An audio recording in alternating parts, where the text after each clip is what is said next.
Savers. Save your roof, save your money.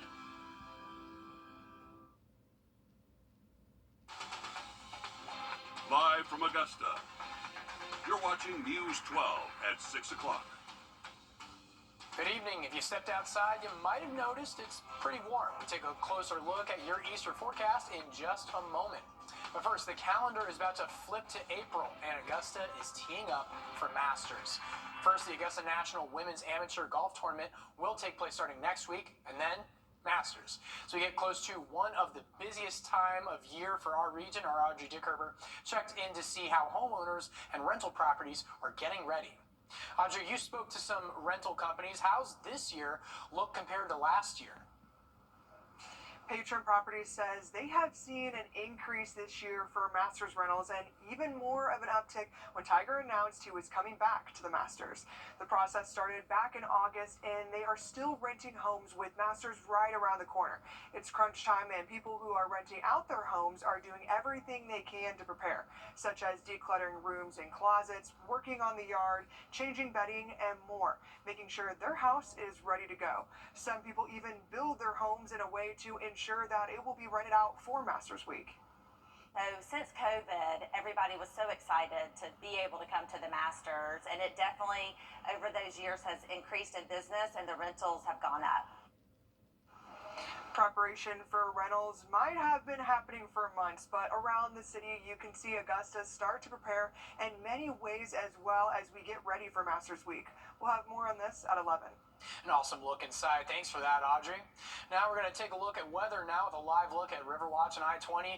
The roads relatively relaxed right now, a sight to behold as we're just days away from welcoming in visitors from all over the globe. A great time to take advantage right now of this awesome weather. Emily, is it going to continue like this for the rest of our weekend? Oh yeah, we are expecting great weather conditions for our Easter Sunday throughout the overnight hours, even tonight. Things are looking great. This afternoon, we've topped off in those upper 70s. Some spots might have seen that 80-degree mark, but again, upper 70s, and we're slowly but surely cooling off for those overnight hours. We're really not expecting to see anything too cold out there. We'll bottom out right around 50 degrees to start off our Easter Sunday, but again, we still have another roughly hour and 40 minutes of sunlight left, so we still have plenty of activities to get done for the rest of your Saturday. Definitely recommend going out there, but again, Easter Sunday looking beautiful. We can expect to see highs right around 82, maybe 83 degrees in the afternoon, but mostly sunny sky conditions. So if you have any Easter egg hunter activities, maybe after church tomorrow, definitely going to be a beautiful day to get outdoors. And Craig, this nice weather is not going anywhere. We can expect the first half of our work week to be dry and mostly sunny, a little bit above average in terms of temperatures, but there's always a but. We have some rain coming in. I'll let you know when and have it all timed out for you coming up. All right, thanks for that, Emily. Now, up north, officials in Baltimore say there is no set timeline on when their port could reopen after the deadly bridge collapse earlier in the week. As CBS's Christian Benavides reports, the economic impact is in the billions. The deadly bridge collapse in Baltimore this week, which took the lives of 6 construction workers, has also shut down the country's 9th largest port.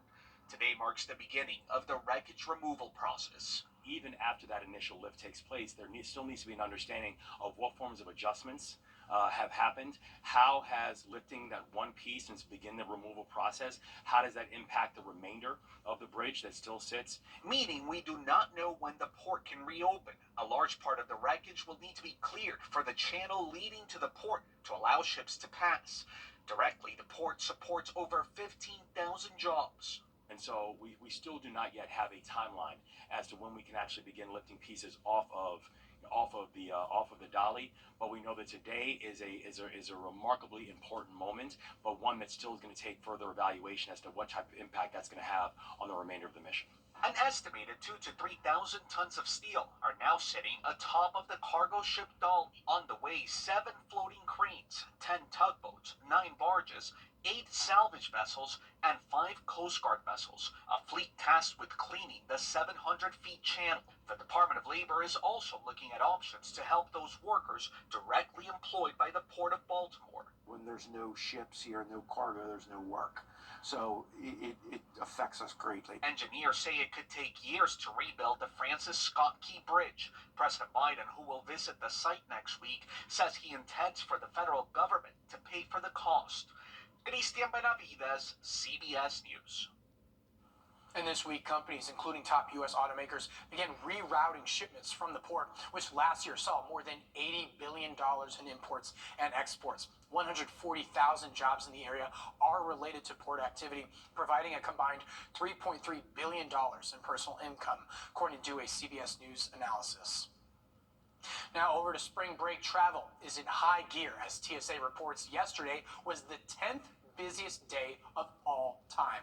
TSA says it screened nearly 2.79 million passengers and projects this weekend to be busy as well. If you're flying, TSA's advice is to arrive early at the airport. Last year was a record year, and early projections say this year could top even that.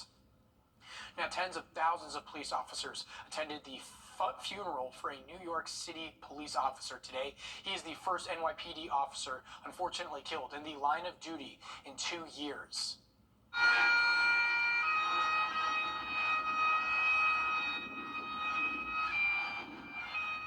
31-year-old Jonathan Diller was shot and killed Monday during a traffic stop. Authorities say he and his partner were investigating an illegally parked SUV when they say a passenger in the car shot Diller below his bulletproof vest. His partner shot back, wounding the shooter, and today's service follows 2 days of wakes.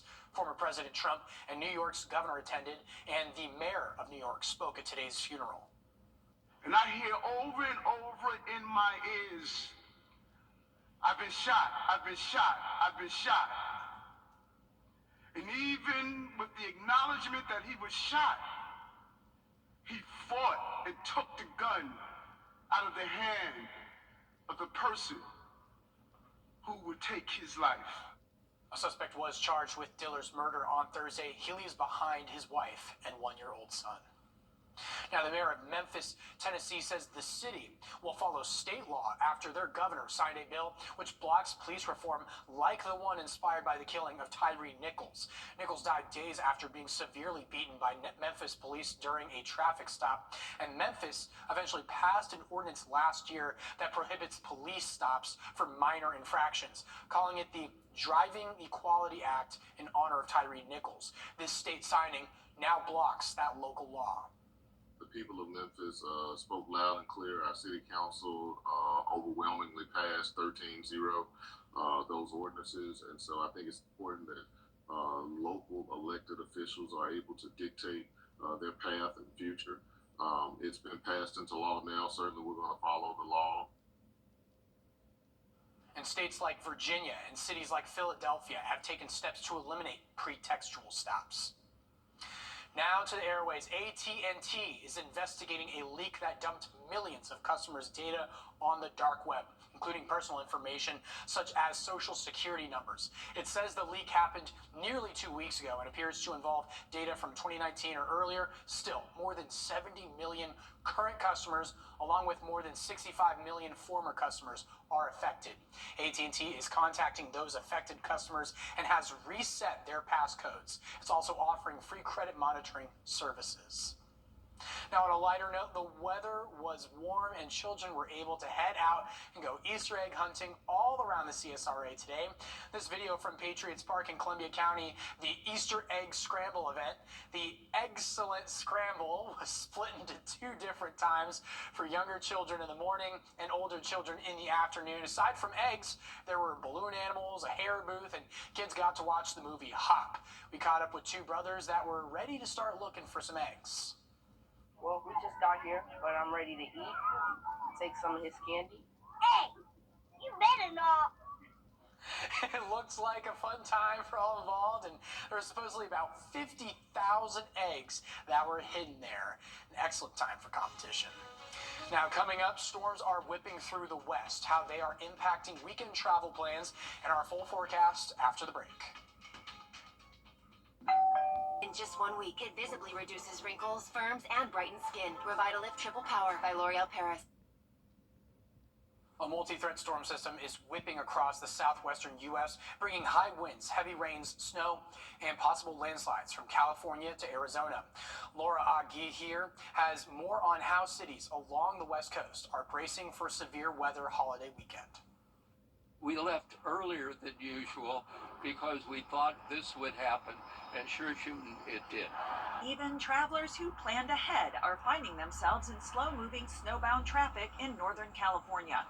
Winter alerts stretch across the Sierra Nevada, with up to 2.5 feet of snow possible in some spots. Closer to the coast, excessive rainfall and flooding can cause problems through Sunday, with some areas expected to get as much as 3 inches of rain. And higher elevations closer to 6. While that's good news for topping off county reservoirs, there could be a damaging trade-off. With the rains are coming the potential for strong gusty winds as well as thunderstorms. PG&E and ourselves have been pretty aggressive about getting the obvious dead trees out of the roadways and away from power lines. Around Los Angeles, rock slides from previous storms this month still block some roadways in places like Topanga Canyon and the Hollywood Hills. Conditions that may only get worse with what comes in the hours ahead.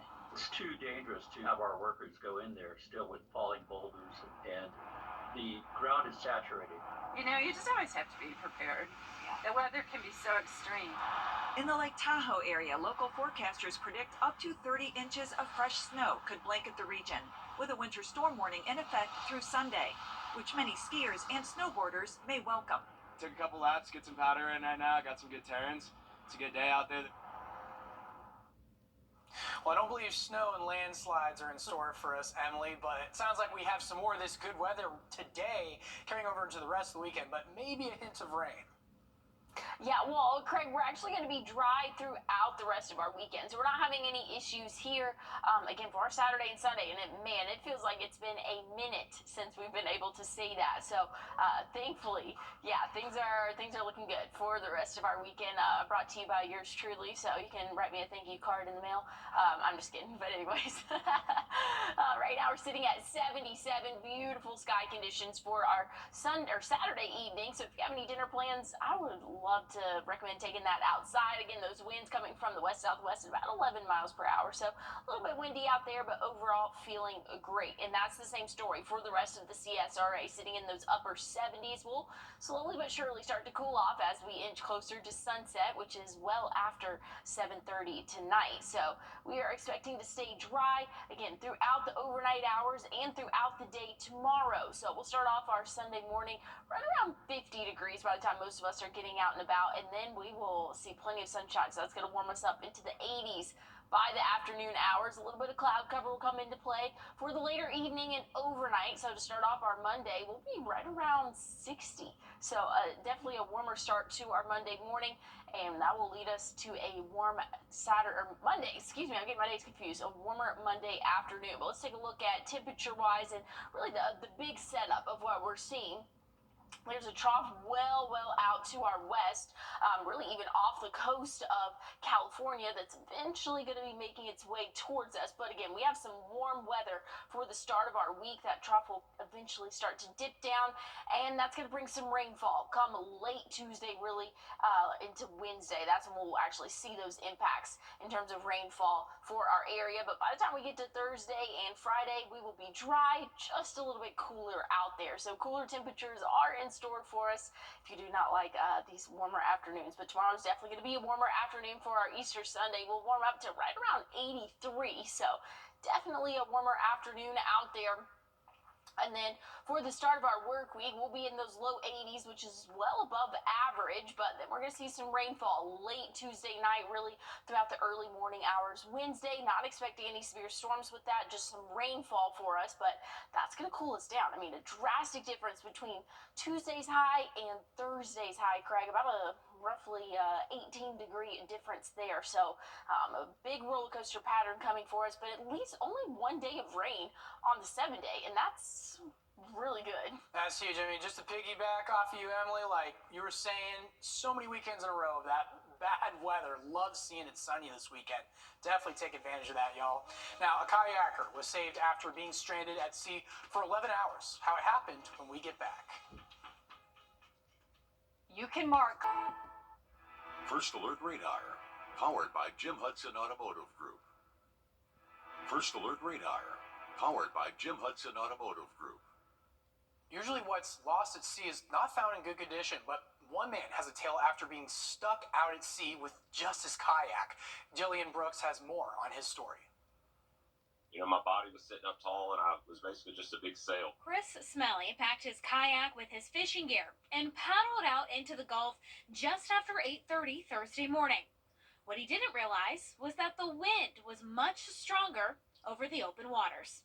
And I wish there was like a story of like I caught a giant shark dragged me out, or I was battling a sea monster, but it was just nature. Despite his paddling, the wind continued to carry him a mile and a half off of Creighton Beach. After not being seen for a few hours, a search began that included Walton County Sheriff and the U.S. Coast Guard. There were some times where, especially as the sun started going down, and I'd seen the rescue helicopters fly over me pretty close by a few times, but didn't see me. That I was like, oh my gosh, I'm about to spend the night out here in the ocean. Finally, around 7:30, a Coast Guard helicopter spotted Smelly, and he was able to board a family friend's boat and reunite with his loved ones.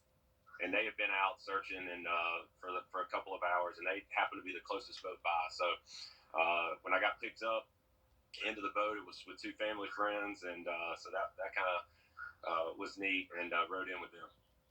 Smelly says missing and ocean are two words that don't normally go together, but he and his family are grateful for the happy ending. Hardest part was knowing probably the emotions that my wife and my kids were going through, because I was just, they were sort of the main thought on my mind, just knowing how it was, just a crazy, wild day. And, for me, it was, my day was a lot easier than everybody else's day, despite, some of the crazy circumstances. Incredible story of Will's right there. Glad for the happy ending. Now, several people were sent to the hospital after a violent, turbulent United Airlines flight. The trip started in Tel Aviv, heading towards New Jersey yesterday when strong winds caused storms and turbulence. The flight headed to Newark, New Jersey, was diverted to New York's Stewart International Airport, where at least 200 passengers were looked over by first responders. We evaluated about 20 people, and 7 were taken to the hospital for just an observation. Nothing was serious, no major injuries or anything like that. More for just about observation. United says the flight refueled and finished its journey to Newark. Now, taking things over, a worldwide... Attention homeowners. An eligible vehicle. Visit Master Buick GMC.